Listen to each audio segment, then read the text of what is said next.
Okay, yes, everybody can hear me, I guess. So welcome, good morning to the Wild Wild East panel, co-producing and producing in Eastern European countries. My name is Marjorie Bendeck. I am director of Connecting Cottbus. We are collaboratively holding this session today. Connecting Cottbus is an Eastern European co-production market, or better said, a co-production market in Germany, southeast of Berlin, Cottbus. Especially, sorry, it's always strange when you have a streaming camera looking at you from somewhere and then some other audience here. So it is a co-production market for Eastern European content, and we call Eastern Europe like a larger Eastern Europe, from Central Europe to Central Asia, Balkans to the Baltics and the Eastern Mediterranean. This was founded in 1999. The film festival was founded in 1990 with just after the fall of the wall and the reunification of Germany and all of these things that were happening at that time, to keep the bridges open to the eastern part of Europe, which is very diverse and a very fascinating region. I really hope that we can find some interesting subjects today, because we're going to talk about the differences, challenges, advantages for locals and foreigners of working in and with Eastern Europe. And with me on the panel today, I have Verena Gräfe-Höft, producer, as well, has experience in co-production in general.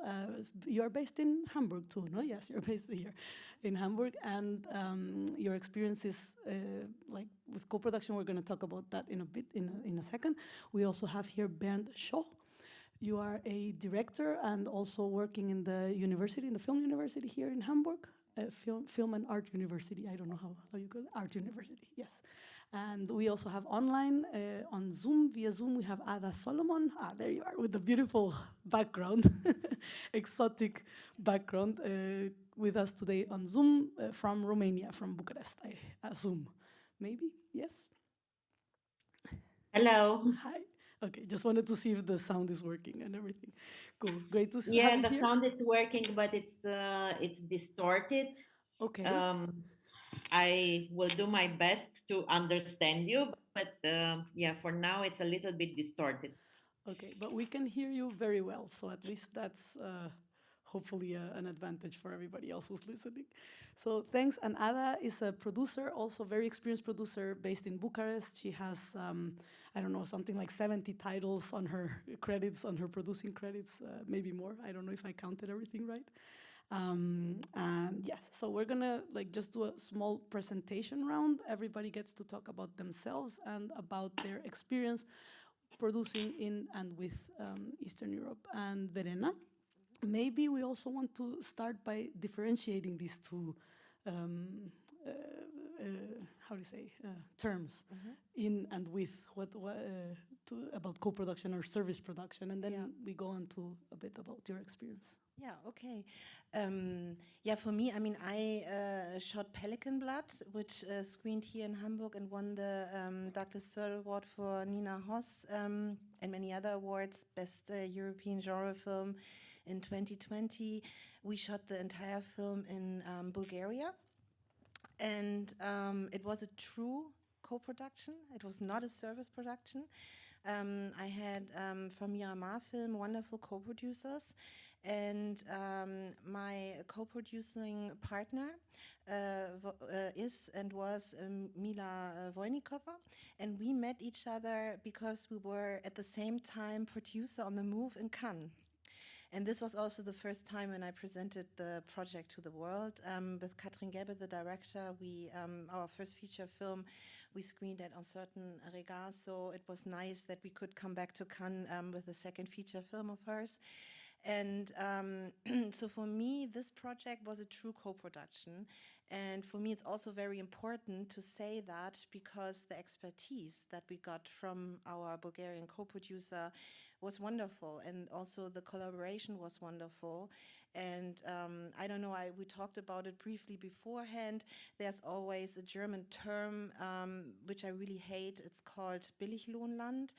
And I don't like this term because it doesn't live up to the great talents that we found there. And for us, I must say, it was not the reason that Bulgaria is cheaper when you look at salaries, but Bulgaria was already a part of the script, because the children that are also main characters in our film had always been from Bulgaria. This is a content reason always. So for us, it was really important that we kept that. And everybody who has produced with kids knows that you have to think about so many things.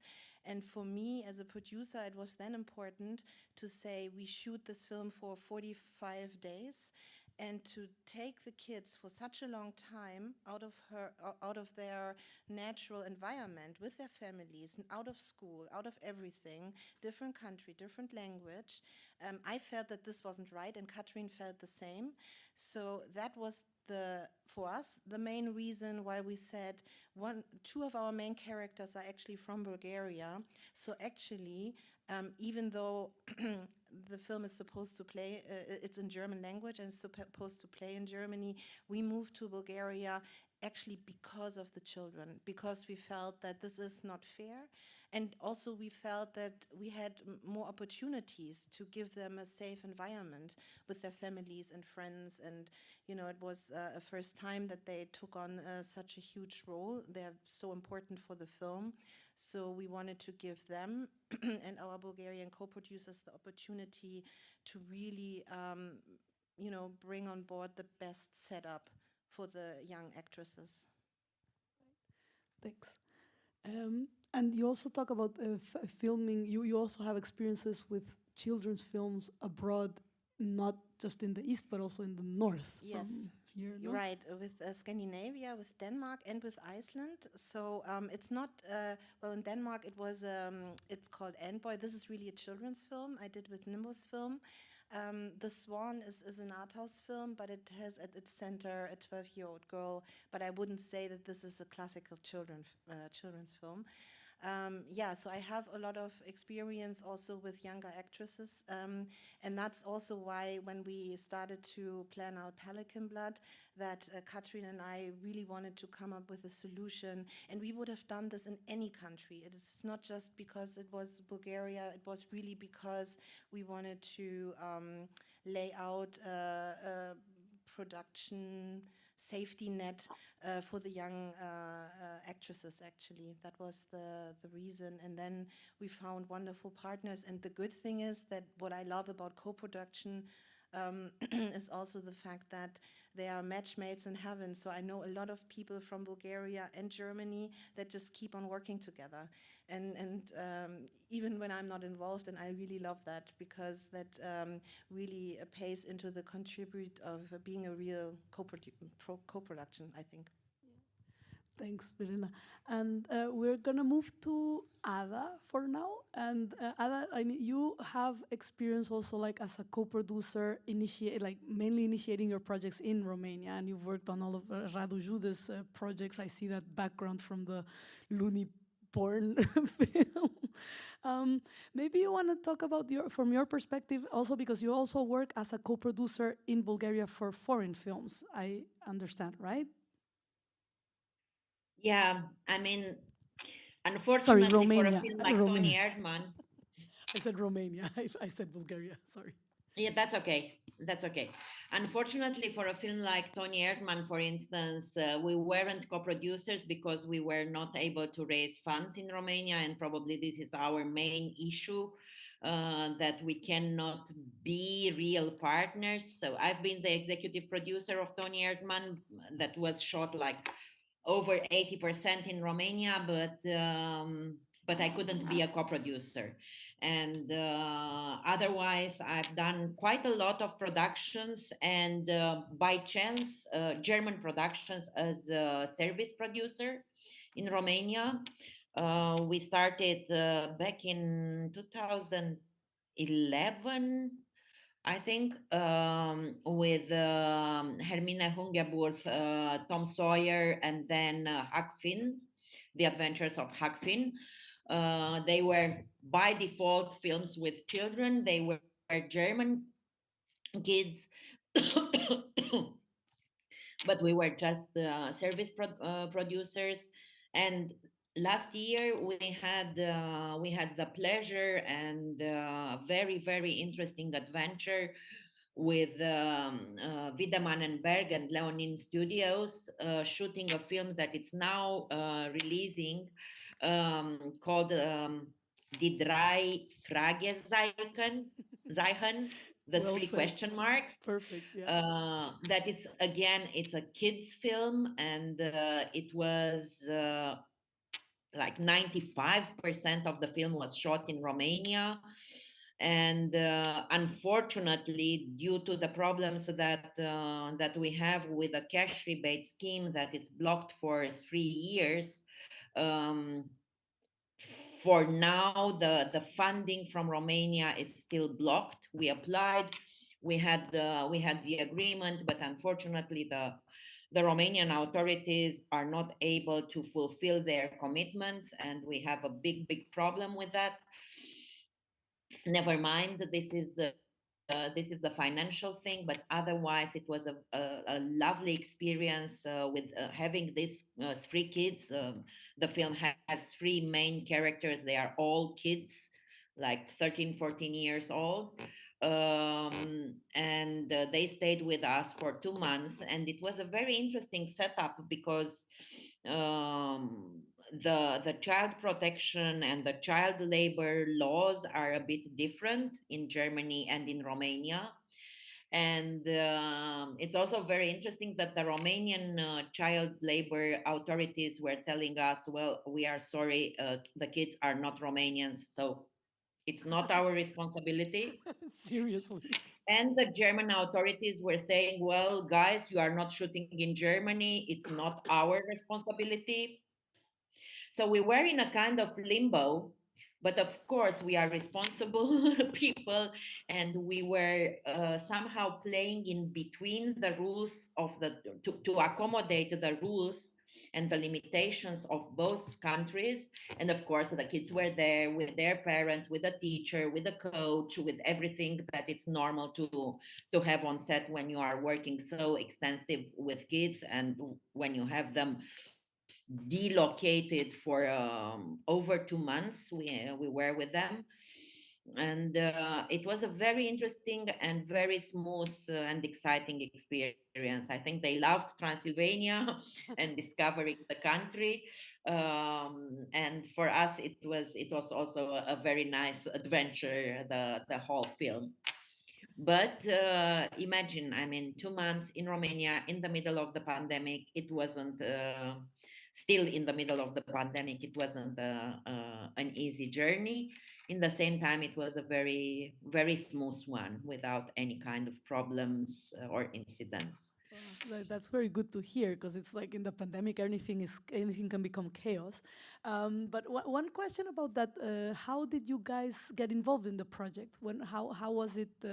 Like the producers from Germany approached you, and Yeah, it's the German producer that approached us because the story, it is originally set in Transylvania, and we worked before with Wiedemann and Berg for another film, not with kids this time. It was a Dominic Graf TV film, Fly Over the Carpathians. I think it was the name, but in German. And that was a tough one as well. It was also a service production, but we are very proud that for once on a Dominic Graf film, we managed not to go over budget. And yeah, we are kind of champions. So Wiedemann and Berg was very pleased with what we did and how we did, because the way I approach service production, I'm not getting involved in films that I don't really appreciate, like, you know, like content, like message. I think we are doing a lot of waste. We need to save this planet, not only in terms of packaging and whatever, but also in terms of movies. There is a lot of content that it's good for nothing, that will stay for 1 week in some cinemas and then will disappear.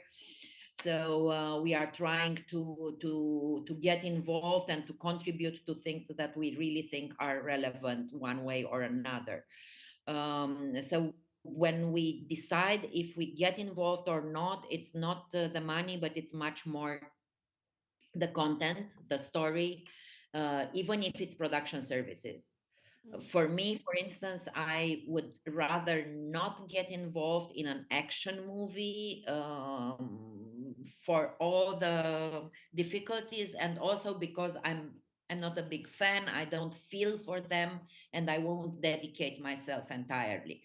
I mean, for instance, for Tony Erdmann, the work was so from the beginning together with Mara, and even in the development of the setups of the locations of where would be nice to have this scene or this scene, and showing her all around everything that I love about my city, Bucharest, but also a little bit outside of the city, and doing a real, very serious and creative research to set up the film. And same was for the three question marks, so that we were thinking very carefully how to deal and how to have as much accuracy in the film and in the locations, and also the cast, to have the best Romanian actors that are fitting the story and the characters. And so it's, for me, it's a creative process. It's not only, doing some services as and same it goes for many of my colleagues around here, Yeah. because we also have to be honest, in these situations, compared to the Romanian films, which are quite limited as budgets. So we have to be very creative how to produce something at the level, at the standards, but with very little money. Here, when it's coming to production services, here we have a little bit more liberty, or a little bit more resources, more comfortable means to create a word, to produce something with more production values, but still we want to use the local elements at maximum. Yeah, it's just kind of like what Verena was saying, like because people tend to see the service production as a cheap solution sometimes, like coming from more expensive countries like France or Germany, to try to do this. But I think it's not necessarily the case. Like for you guys, it means also a possibility of creative producing even if it is a service production, like you just said. I mean, I think you are, in this case, you are very exemplary. In Romania, you have like some structures also in place as a as a place that people go to because of your locations and this and that. I mean, unfortunately, the cash rebate, what can you say? But what do you think is attractive for a producer, like say from these more expensive countries, to come to produce to Romania? That is not necessarily that for them it would be cheaper, but I think it's a little bit of a controversial question, because it's like, Verena was saying this word billiglunland. It means like a place where you pay people less, or you pay people little. And I don't think this is the case. And you just exactly said the opposite of that. And I believe that it is as you say it. So what is the, for you, I mean, besides locations, do you think it's also attractive for them to approach you? Well, I won't say, I mean, it is a nuance over here, because I don't think it's cheaper. I think it's more affordable. I think that's And of course, it's also the setup, because we are not paying the people less than the foreign technicians. We are paying the people at the rates, the correct rates for them, at the standards of living, at the level of the fees in the country. So yeah, probably that a gaffer in Romania will be cheaper in Romania, but it doesn't mean that it is underpaid, because we negotiate their fees on their requirements. We don't have a guild over here or a regulator for the fees, but the good ones are not coming cheap. For and, sure. and rightly Yeah. so. Yeah, no, and And this is a rightly so. misunderstanding somehow. Like, this is the good thing to hear it from you directly. So, yeah. And for No, no, sure. no. They are correctly paid, and you know, now with the with the whole setup of the world, we are traveling so much. So the Romanians, you can find them. We were shooting last month, and we need an additional electrician team for a pre-light for one of the days, and it was quite short notice, like 2 weeks before the shooting. And we were looking all around, and we had one very good gaffer in Greece, another one in Sweden, the third one was in Croatia. I mean, people are traveling and they are working abroad, and you know, somehow the rates of the technicians are unifying more or less.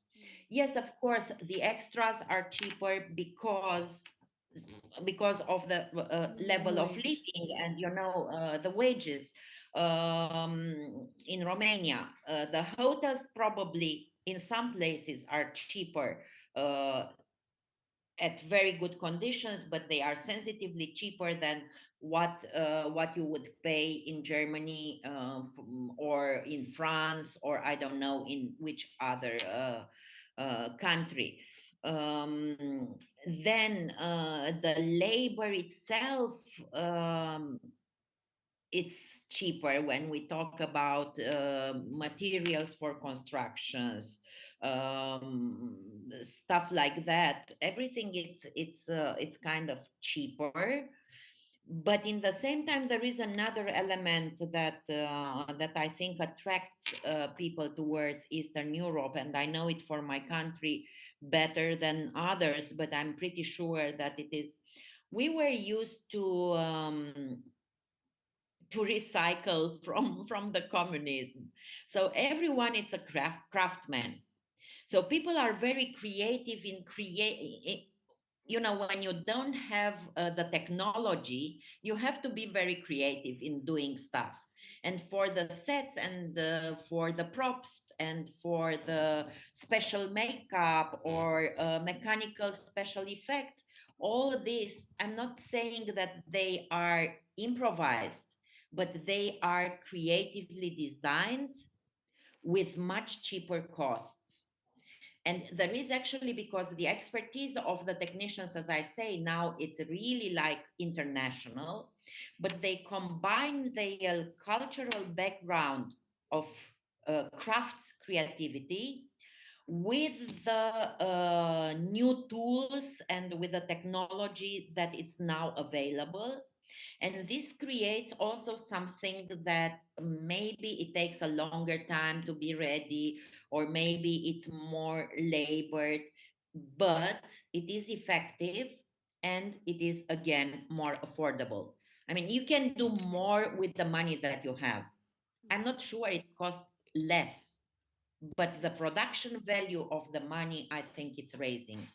Yeah, I think that's a really good like, you can do more with the money than you have. I think this is a very important phrase for what we're trying to depict today. But let's also go, let Bernd talk a little bit. I would like to ask you, Bernd, you are a director, you're a documentarian. So you approached going to Romania, I think twice, for film projects at least. As a documentarian, what was your reason, and how was your experience of this approach and this, like, shooting in this country, from your perspective? Yeah. Yeah, that's also the only thing I can talk about. I cannot really talk about co-productions, but in 2005, that's also when I met Ada on the set of on the shooting of Offset. Also an international co-production, but between France and Switzerland, I think. And there was then also a Romanian service production. It was Motto Films, I think, Christian Mungiu's company, and Ada, and that's where I met Ada. Yeah, and I was still studying at that time, and there was my professor who was shooting the film there, and I just supported the film production, and I made a kind of making of. But I hope it's a little bit more than a classical making of film. Yeah, so that was my first experience. Then, and since then, because I fell in love there at that time, and I'm still together with Maria, she was the makeup artist there, and we have a child, blah blah blah.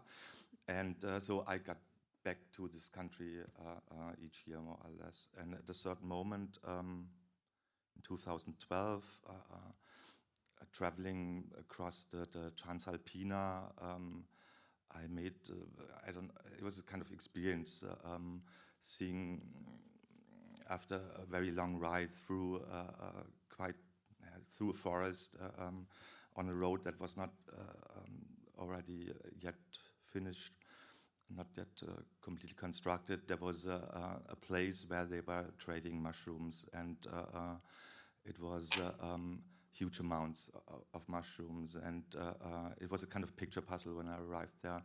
First, it was a very nice scenery in the middle of the Carpathian Mountains, kind of tourist spot, and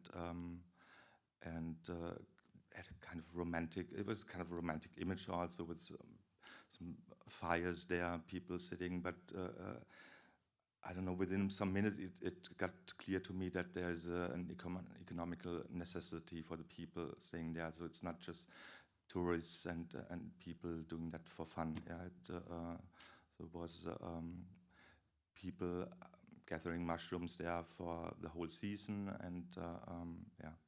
So we just passed by stayed there for a few minutes, but it was an image that never let loose somehow, yeah. And so some years later, I went back to find this place again, and then from that moment on, I started working on this film. Yeah, I grew up by myself. I grew up in the Black Forest. I was also anti-mushrooms, and I just thought it's this image was very it's possible. It could stand for a description of our civilization, of certain kinds of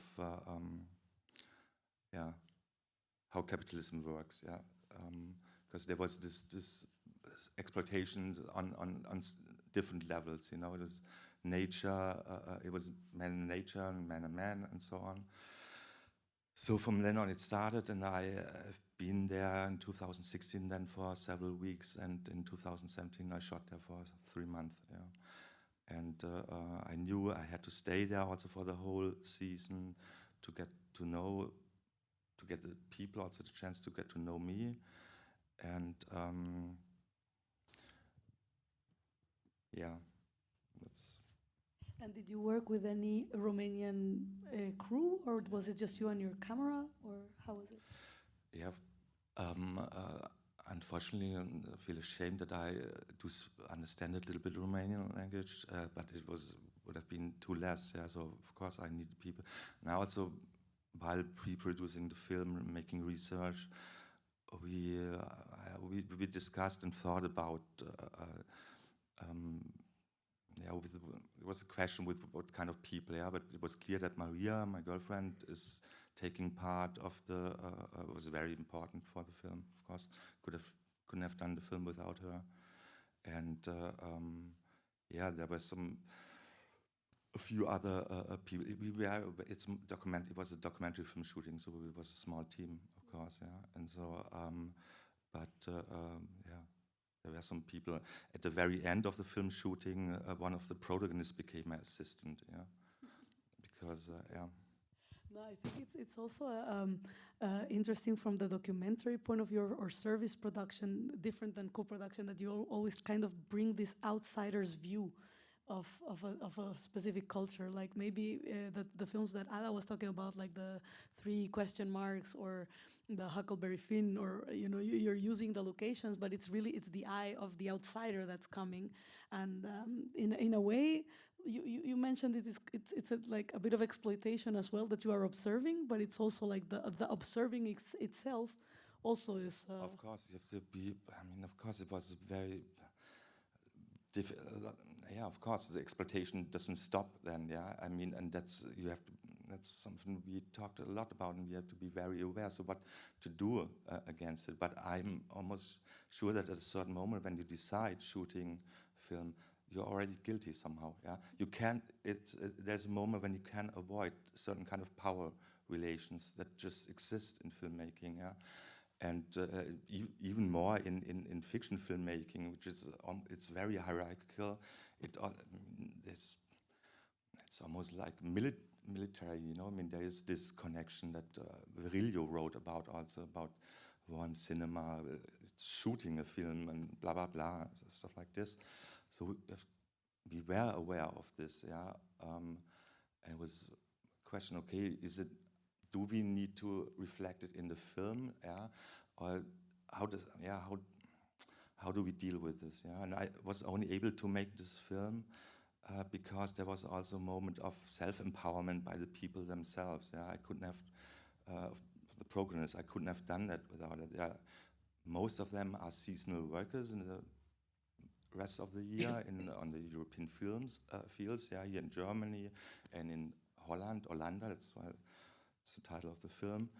And so in this moment when they are working there in the mountains gathering mushrooms, they can to a certain degree decide, if they want to sell the mushrooms to a certain price, if they want to go mushrooming to a certain degree, yeah. And this made it somehow possible, yeah. And then it was very important to be honest, to be fair as much as possible, to pay them as good as possible. It was even somehow instrumentalized at a certain moment, we as a team, because I had a lot of problems with foresters and the police and gendarmerie and so on. And so it was always clear when we as a German film team are there, everybody was 2 valleys crossing, 1,000 people there. So it was always clear when we are somewhere shooting, there won't be, the police won't come and so on. They don't want to be filmed. Mm. No, I understand. There's a big sense of responsibility that you have, especially like going to a foreign culture and just trying to impose, in a way, values or something. But I think there are some regulations in place that are very beneficial. I mean, not always do people want to take responsibility. Like in the case that Ada was talking about, the children's people, neither the Germans nor the Romanians wanted to say take, but the responsibility lies within the producer. And just going back to Verena, you were talking about earlier. We were talking about how it was that you decided for Bulgaria, even though you had another country in mind as well. Maybe you can share that story. Yeah, excuse me. Originally, we were thinking about a 3-country co-production with Hungary, Bulgaria, and Germany.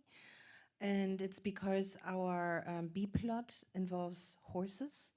And so we thought that it made sense that maybe some of the scenes with the horses we could maybe shoot in Hungary, because also of the expertise that that there is with horses, horse trainers, and so this was a thought.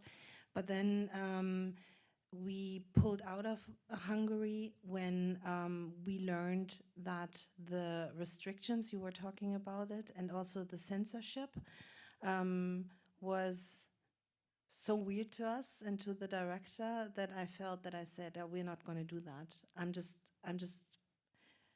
going to raise the money otherwise, but I'm not letting this film be censored by something that it is not real and true to the story. And so I really had to protect the story and the director. And I had a really good relationship to Mila and my Bulgarian co-producer, and she was totally sweet when I told her that, you know, Hungary is going to drop out. We're not going to go down this road. She's like, well, why don't you come to Bulgaria? And then we pretty fast went on location tour, and it's exactly what Ada said, you know, it was really wonderful. The expertise we got there, the people, and also the creativity, because especially speaking, Silke was the art director. He worked with her on Tony Erdmann. So she worked with us on Pelican Blood, you know her. And she came on board. And the special thing was that the director and the DOP, they fell in love with the view. There was nothing. There was no house. There was actually not a location. And I was like, there was just the, how do you say, the beton, the ground plate was set up. And I looked around and I'm like, excuse me, there is not a house. And then I looked at my Bulgarian partners, the producer, the art director, and they're like, oh, don't worry, there will be a house when you start shooting. And I'm like, what? It's like 2 months from now. I don't know. But then somehow it's exactly what Ada said. They managed to build this house and even helped us with the way we needed it. They wanted to make a hotel out of it later on and rent it out. So they managed to build it because of the creativity, of the way, the setup, and for them it was not a big deal. It's like, yeah, you need it in 2 months, no problem. And I was like, oh wow, this would have never happened, for example, of course, in Germany, you know. I mean, you can't even find someone helping you in probably 2 years. So not speaking of 2 months. So this was really great, and Silke was also the one that really worked so well together with the Bulgarian counterpart, the Bulgarian art director. They really were such a good team, and Silke really honored their expertise, and that's how we really could build the whole setup, and it was beautiful for me to see, you know. It was a really good collaboration, and it's, yeah, I can just share this experience that Ada was just describing from my perspective as being the lead producer. In getting more for your money, so to say. Yeah, I mean, and even, you know, finding those places. But as I said, for me and also for Katrin, the actors are key. I mean, locations are beautiful and wonderful, of course. But for me, always, the actors that you find are the center, and they are so important, and everything else, I think, needs to be centered around that. And since the 2 girls were from Bulgaria, for me, this was the key element that I felt, you know, I didn't want to, you know, take them out of their home country for such a long time. No, and I think it's important to debunk somehow this idea of, I mean, not to bad talk anybody, but debunk the idea of saying you go to this Eastern or to this wild East to co-produce or to service produce something because you can get, I don't know. I don't know what people have in their heads sometimes, but I bet, I don't know, Ada, if you have had probably this experience of somebody coming and asking for you to do service production of something that's absolutely out of the spectrum somehow. Out of you said you have the possibility to choose the projects that you do, that you have to, that you can choose, that you can see that it's something that's also not just a rapid production for rapid consumption, but rather something that will have a meaning afterwards, something that will be more sustainable as a film project. Do you get approached much by this kind of quick productions that are only looking for this idea of the cheap East?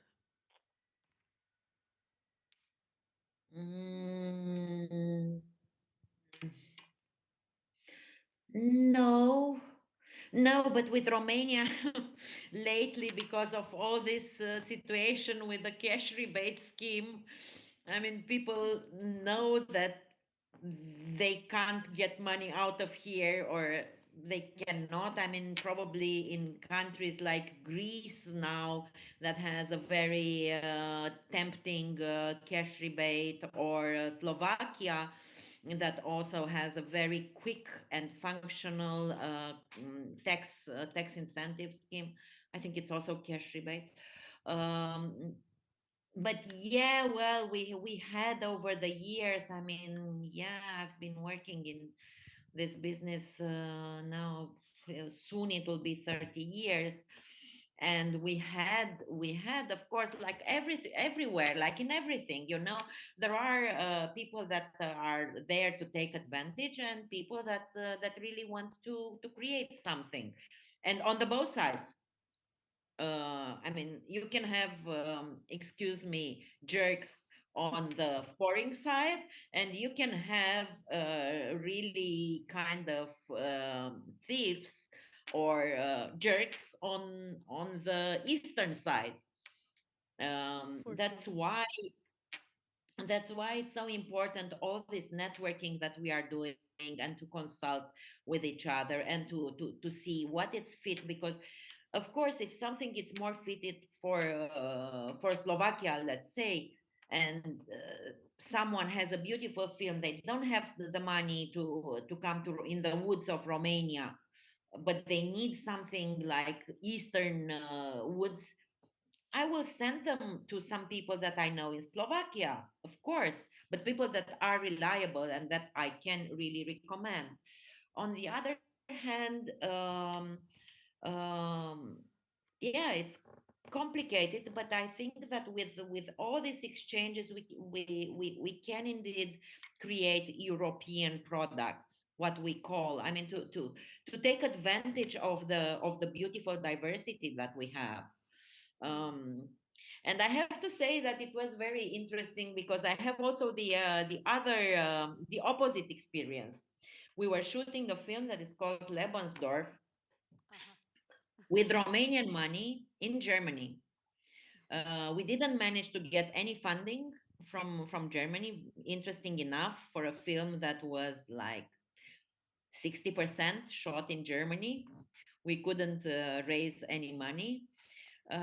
So the Germans were servicing a Romanian production, and that was interesting and weird, In what because sense? Yeah. yeah, because definitely we do have the complex of the, of the third world, of the poor, of the provincial, let's say, no, not the poor, but the provincial. And all of the sudden we were in the position that we were paying the the important ones, and it was interesting, but at the end of the day, we understood that in fact the things are really the same. Just the ways are sometimes, I mean, the languages are different. So the moment that you start to learn the language of the other, and that's also very important, because there are productions and productions. There are foreign productions, and here I would say, with all the respect, that mainly Americans, that they don't want to learn the European language or the Eastern European language. They want to do it their way, and sometimes it's not possible to stick to the strict rules that you have in terms of setting up, in terms of prep, in terms of, you have to adapt a little bit. You need to be flexible. And I think that this is working much easier with the more uh, even bigger budgets, but more art house, or people that have a background in the art house world, that are using, and again, I use this word a lot, the creativity in everything that they are doing, from financing to spending the money, and of course what it is on screen. um, and yeah, it's about the curiosity to learn about the other and work with the other. This is something that it's also something very precious, and for me it was always a pleasure to get also in the mindset of the guests that I have, because I consider the people that are coming to shoot here like my guests, and I have to offer them the best. That's what I've learned at home. Sometimes my mother was keeping the best food, or the little that we had during the communism, for when people are coming to visit us, but not in order to show off, but because they are guests and they need to be treated better. And I'm sure that you had this kind of experience in Bulgaria as well, because they are also very welcoming and wanting to share and to offer to the newcomer whatever. So yeah, that's what we are doing as well in our businesses. Yeah, I think this is a really important phrase, the Gastfreundlichkeit, how the Germans say it, because I find that, I mean, for me, I discovered this whole region when I started working in Cottbus in 2013, and I have been living in Germany for 10 years already, and I had no idea, besides film or from films, how it was to visit those countries. And my tours around all of these places, I have always encountered this extreme openness and a warmth that the cliches of cultural blindness that we have in Latin America, because I'm from Latin America, you just don't see beyond, you know, like there is no real way to know it until you've been there. And I think sometimes maybe like binding yourself or thinking, making yourself stereotypes about what it would be to go to a country, like for example with these wars of tax rebates that are going on nowadays, that every country has a bigger, nicer, more attractive cash rebate, come and shoot here. The idea of the cash sounds great, but what is the culture? What kind of cultural encounter will that be for you, for your crew, for your talent? And I think this is a really nice point to make. Verena, you wanted to add something there? No, the tax rebate, Bulgaria doesn't have a tax rebate even. So that was not even for me for 1 second the reason why we considered Bulgaria. No, but the Gastfreundlichkeit was definitely there. Yeah, that was amazing, and that was really beautiful to see that we were really a very mixed German-Bulgarian team, and stayed there for quite a long time. And I think also like in these things, the cultural openness that is required of the crews is something that people might not take into consideration when thinking about going abroad, or especially to the East, because it's geographically very close, maybe not that close to the United States or other places, but it's geographically close, but the language diversity, the how do you say, also in general, the cultural diversity is very rich, and it changes from a few meters of distance already. And this is something also like people don't take into consideration while co-producing. Do you have maybe something in that sense that you or Ada or Ben would like to add, like of a specific cultural experience between crews? Yeah, I mean, the interesting thing is that I only co-produce, and I think this is for me also my insurance, how I set up my films. I actually only co-produce films with producers I do know. So for me, it's really out of the question. I don't go somewhere. I just don't call someone or send an email and say, hey, you know, let's work together, unless I have met this person and sat together, and vice versa. It doesn't matter if I'm the lead producer or the minority producer. I really want to meet the people that I'm working with, because filmmaking is a marathon. You spend so much time together. You need the trust. I'm an independent producer. It's my company. It's my, you know, also duty to see that this company survives. And so I really, so I really want to get to know those people and cultures, and that's the beauty also of co-producing, you know, that it's beyond creating art and a film, but also, you know, making friends, and yeah, it's a cultural experience for the whole team. Actually, it's something that is not seen on screen, but something that works in the aftermath of the film, I think. And the so-called Gastfreundschaft, we felt them in Bulgaria, and we're still in touch. And I'm sure if there's an opportunity for Mila and me to get together again and have a next project, we will do so, and we are working on it. So I think this is very valuable, that you build up like your kind of people that you actually want to create content and films. Yeah, like the networking, what Ada was saying, yeah. It is important. I mean, it was unfortunate in the pandemic years, but it kept going online somehow. The possibilities to meet. and the possibilities to meet new people, to expand your network. That's what all of these like festivals and forums, co-production forums, training programs are used for nowadays. And it creates a network, a very close-knit network around the world, and then you kind of have a go-to person in every country somehow. I bet you guys have this kind of network, and what you were talking about, yes, the bonds that are created. I mean, you Bernd, you were talking about how you met your wife basically in one of these international experiences as well. I would like to touch on one more subject, maybe before we go, I don't know if you would like to add anything more after that, but about the sustainability and the responsibility, like in general, these green parameters that are very like strongly put into the how do you say into the headlines of making films nowadays, that everybody has to have some sort of green concept, green approach in general to the film business or to filmmaking. Ada, you were saying something interesting, that it's not just about the ecology and the environmental part of it, but also, sorry? I lost you. Oh, I you lost you. I'm here. Can you hear me?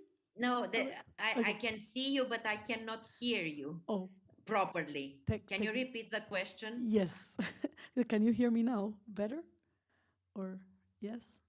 Kind of. The connection is not so good.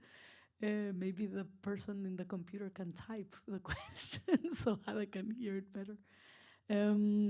It was about the sustainability, this greenness. It's not just about the environment, but also about the sustainability within the industry, not just producing for producing. Would you like to add something about that, or to expand, especially like where do these two meet? I mean, filmmaking is not a sustainable thing, very honestly said. Carbon offsets and all of these things, this is a very abstract way of measuring if something is environmentally sustainable or not. But Ada's approach of also content-related sustainability in order to make less films that are staying more in the cinemas, or is also a very interesting point of view, I think. The regulations in general, and okay, I'm going on a rant now, but sustainability as part of your film approach, your filmmaking approach, your film producing approach, where does the ecology and the environment meet these international productions for you, Ada? Did you hear me? Yeah, more or less, but I think I get it. You know, the thing with sustainability is that here we are sometimes far away from each other, because we are far behind with the possibility to stay sustainable in the terms of, you know, like, as long as we have almost no trains, how can we travel more sustainable? Of course, we are using bicycles more and more. Of course, the electrical cars are more and more around. But for instance, we do have electrical cars, but the points to charge them are Connection. Oops. The point to charge them are very far away from each other. you have en route we lost enough places to charge your car. And this is something that I was debating vividly with a friend of mine. I mean, networking, a Dutch producer that is very much involved into these issues, and that we have to adapt, and we have not to impose, but to see what is feasible and at what level, in which place. Because maybe, I don't know, maybe here we can use less plastic. Not very real. But maybe we can recycle the sets and the clothes more than in other places. Maybe here it's less of a problem to reuse the same costumes, or when even for a well-known actor, if it fits, or you know, um, there is another issue of storing all the elements that are, because okay, you want to save and not destroy a set that costs a lot of money, and it's not sustainable to create and recreate this bedroom, or I don't know what, this piece of furniture. But is it efficient enough to keep it in a warehouse where you have to use energy, and I don't know what else, to keep it stored? It's like the one of the first questions that I had when I was started to think about energy saving or water saving or whatever. What is more sustainable? To wash the dishes with current water and use a lot of water, or to use the washing machine and use less water but more electricity? And I don't have yet the answer to that. Um, and it's a tricky issue. We have a lot to learn from the ones that were studying and were more involved into it. Um, but we cannot stay at the standards. I mean, if you are coming with a carbon print or a green whatever requirements certificate from Iceland to Romania, we can't. We simply can't stay into the requirements. So that's why, and this is a very interesting debate that was also launched in Greece, the Thessaloniki Film At the Evia, Festival, and Evia. Agora. They in Evia they launched this debate, and I think it's a very, very good point to start, and a lot of discussion around. And then when we talk about this thing that it's really bothering me, the quantity of waste that we are putting out. This the big question is how you control and regulate the amount of junk that is going out of in the world, and it doesn't allow to see the real pieces. Sometimes it really doesn't allow to see the real good films, because even in the festivals, like probably 20 years ago, they probably would have each year 200 films from all around the world coming in 35 millimeter prints to be reviewed. Now they have 2,000, 3,000 films that are coming towards them. And this is not possible. I mean, they cannot be handled with care. They cannot be really watched to the end. And whom is it watching to make the selection, the first, debrief?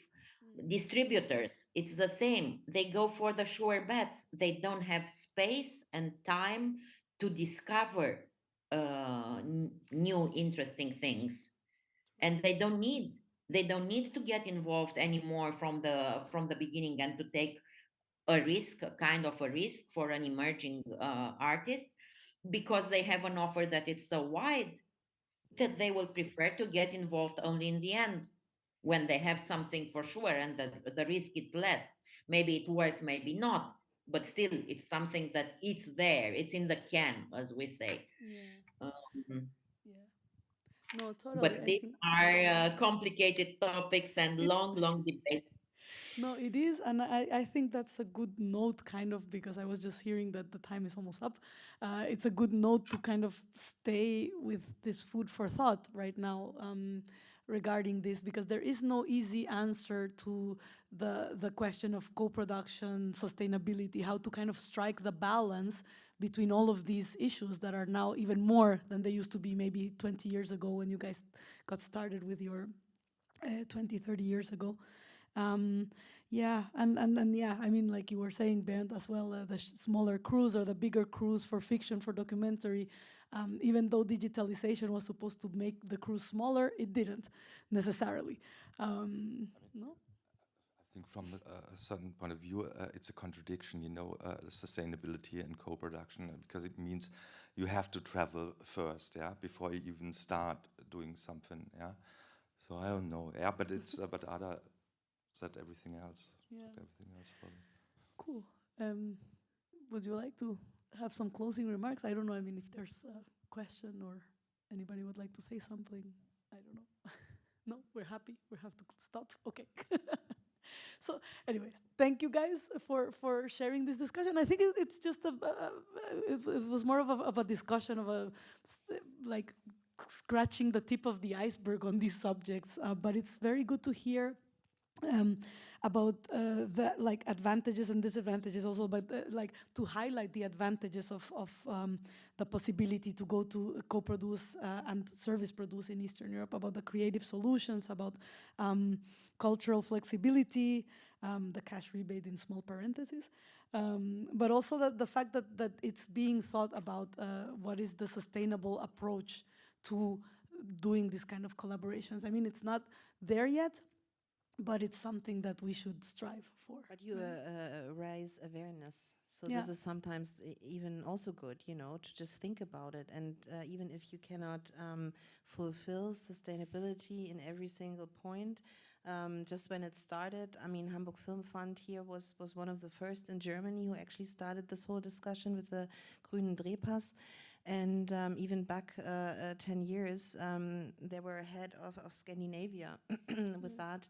And just to raise awareness sometimes even, you know, makes people think and come up with solutions and be creative about it. True. And awareness and not just in this, but also like fairness, social responsibility, sustainability. It's all comes together in one big package. So thank you very much, Ada, for being with us from Romania. Thanks, Verena, and thanks, Bernd. And thanks the FILMFEST Hamburg for raising up these questions. And yeah, wish you all a happy festival, I guess. Thank you.